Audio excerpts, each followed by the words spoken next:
present continuous tense. We use it for actions happening at the moment of speaking. For example, the baby is sleeping at the moment.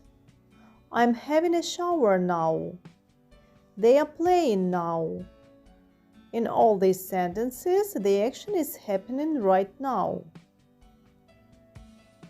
We also use the present continuous for temporary situations with words today, this week, this year, etc. You are working hard today. Usually you are lazy, but today you are working hard. Today is a temporary situation.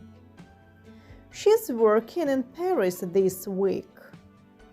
Usually she works, for example, in London, but this week she's working in Paris. I am eating out this month. Usually I eat at home, but this month I am eating out.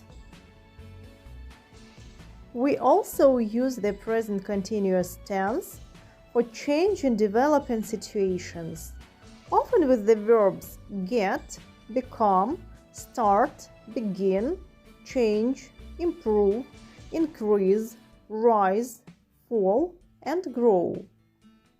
She's getting taller and taller. Her growth is in process. The population of the world is increasing very fast. It's a developing situation. At first, I didn't like my job, but I'm starting to enjoy it now. Also a changing situation. We use present continuous for frequently repeated actions with always, constantly, continually, etc., expressing annoyance or criticism. He is always asking stupid questions. It annoys us. Kate is never satisfied. She is always complaining. Also annoying situation. You're always looking at your phone. Don't you have anything else to do? We also use the present continuous for fixed arrangements in the near future. I am meeting Rachel tonight. We have already arranged it. He is playing tennis on Monday morning. They are getting married next month. Now let's look at formation. We start a positive sentence with a subject plus am is are plus verb ing. I am reading now. He is crying now. They are swimming now. The negative sentence is almost the same, but with not after am is are. I am not reading now. He is not crying now. They are not swimming now.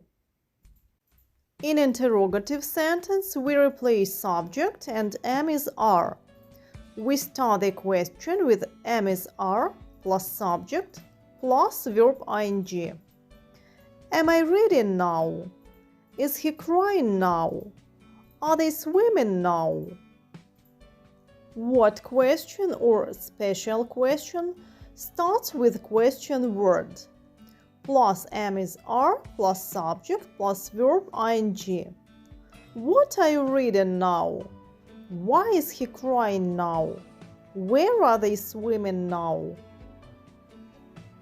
As you can see, we use am is are plus ing in all kinds of sentences. Now let's look at spelling. If a verb ends in e, we leave out e before the ending ing. Hope, hoping. Smile, smiling.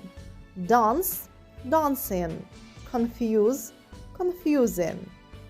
Exceptions are be, been, and verbs ending in double e. See, seen. When verbs end in one stressed vowel between two consonants, we double the final consonant. Stop, stopping. Prefer, preferring. Plan, planning.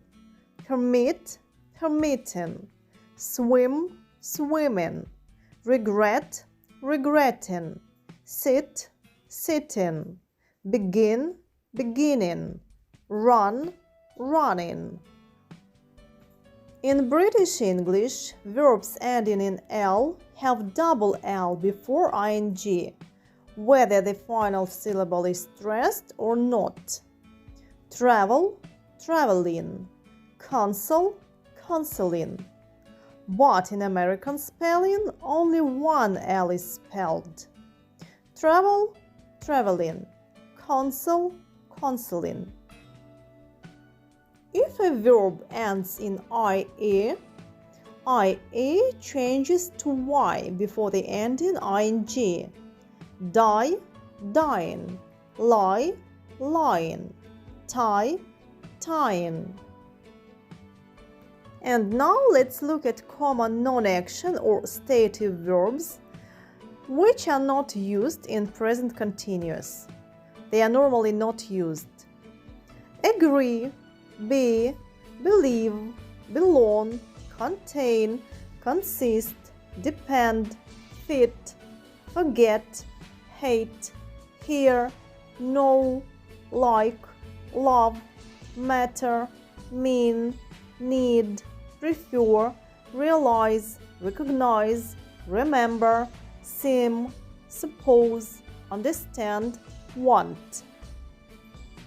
But there are some verbs that can be both action and non-action. But I'm going to tell you about them in the next video. That's all for now. See you next time.